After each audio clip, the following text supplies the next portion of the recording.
शुरू करते हैं ऑर्डर ऑफ रिएक्शन निकालने के लिए एक तरीके पर चर्चा।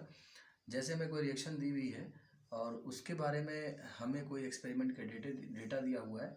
Experiment data 1, data 2, data 3।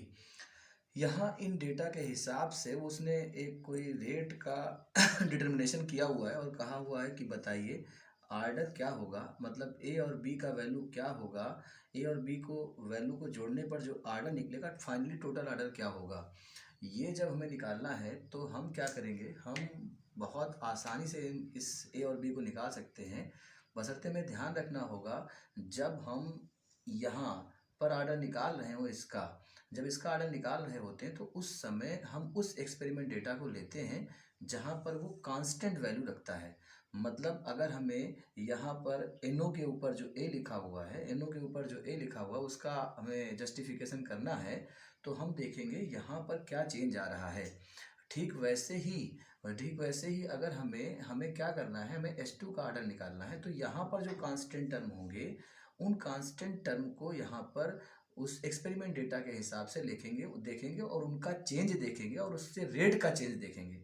क्योंकि हमारे पास जो स्टेटमेंट से वहाँ पर डिफिनीशन से जो टर्म निकल के आते हैं, उससे ये समझ में आता है कि अगर हम कंसंट्रेशन में 2 गुना चेंज करते हैं तो उसके रेट में भी अगर 2 गुना चेंज होता है, 2 टाइम्स ही चेंज होता है, तो वहाँ पर आर्डर फर्स्ट होती है। ऐसे ही अगर कंसंट्रेशन में हम चेंज 2 गुना करते हैं और रेट में उसका चेंज 4 गुना दिखाई पड़ता है, तो वहाँ पर आर्डर सेकंड होती है। अगर कोई चेंज नहीं होता है कंसंट्रेशन में, कंसंट्रेशन में चेंज करने पर कोई चेंज नहीं हो रहा होता है, तो जीरो आर्डर रिएक्शन होता है।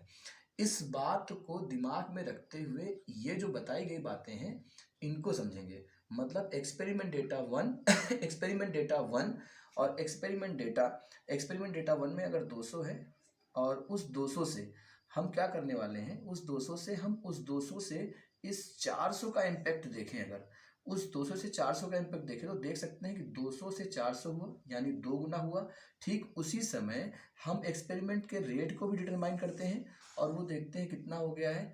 46 से 0.46 से हो जाएगा 1.86, मतलब ये हो गया है लगभग 4 गुना हो गया है। मतलब इसमें 2 गुना से यहाँ पर 4 गुना का फर्क आ रहा है। इसको हम जो कांस्टेंट डेटा है उसी के साथ में डिटरमाइन करते हैं। तो यहाँ पर जो 4 गुना हुआ है और यहाँ पर जो 2 गुना हुआ है, पक्का एकदम तय हो चुका है। 2 गुने से 4 गुने का फर्क आया है, तो यहाँ पर जो ए की वैल्यू होगी वो ए की वैल्यू निकल के आएगी 2, यानी सेकंड आर्डर। ठीक वैसे ही अगर अब हम H2 के बारे में वहाँ पर आर्डर निकालेंगे तो हम यहाँ के कांस्टेंट डेटा को देखेंगे, वेरिएशन वाले डेटा को नहीं देखेंगे। और यहाँ पर देखेंगे तो 200 से 400 हुआ, यानी कि 200 से 400 मतलब 2 गुना हुआ, 2 गुना हुआ। यहाँ का रेट में इफेक्ट देखेंगे तो ये भी 2 गुना हुआ। अगर 2 गुने का कंसंट्रेशन में फर्क आता है और 2 गुने पर वहाँ पर भी हो जाता है, मतलब वो ऐसा फर्क अगर दिख जाए तो वो फर्स्ट आर्डर रिएक्शन का होगा, फर्स्ट आर्डर का होगा। यानी कि बी की वैल्यू 1 आएगी, ए की वैल्यू आपको मालूम चल चुका है 2 है, बी की वैल्यू 1 है, कुल मिला के एन की वैल्यू कितनी आएगी, 3 आएगी। यानी इस जगह पर अगर टोटल आर्डर होगा तो एन का वैल्यू होता है P प्लस क्यू और P प्लस क्यू यहाँ पर है A प्लस बी, तो इसका मतलब है 2 प्लस 1, 2 प्लस 1, यहाँ पर हो जाएगा 3, और यही हमारे पास टोटल आर्डर होगी। अलग अलग आर्डर की बात करेंगे तो ए की वैल्यू आ रही है 2 और बी की वैल्यू आ रही है 1। एनसीईआरटी के कई क्वेश्चन इसी तरीके से आसानी से सॉल्व किए जा सकते हैं।